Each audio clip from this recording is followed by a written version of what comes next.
Më 16 gusht të vitit 2009, rreth 100 huligan të grupit Komitet në një aksion të qartë për pastrim etnik në lagjen e Res të Shkupit u futen nëpër shtëpitë e shqiptarëve dhe i sulmuan ata.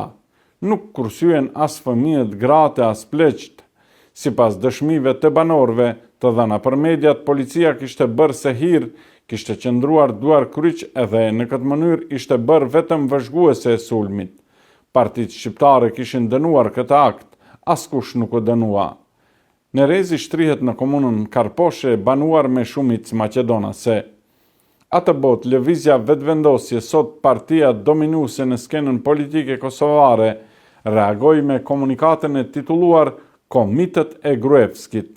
Në të thuhej se nëpërmjet këtyre veprimeve antishqiptare, Maqedonia po tregon qartë se ka zgjedhur rrugën nëpër të cilin ka kaluar Serbia e Miloševićit.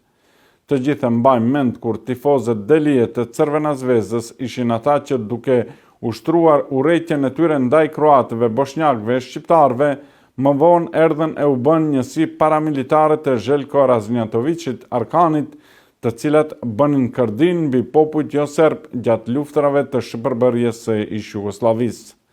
Sipas vetëvendosjes, ajo që shprehi në sport atëherë ishte pasqyrim i përmbajtjes së regjimit politik hegemonist, pas memorandumit të Akademisë së Shkencave dhe Arteve të Serbisë 1986, ardhjes së Miloševićit në pushtet 1987 dhe suprimimit të autonomisë së Kosovës 1989. Krejt ajo që erdhi më pas e që shprehi edhe nga turma komitësh e qetnikësh nuk ishte tjetër veç se shtjella e një procesi të parashikueshëm.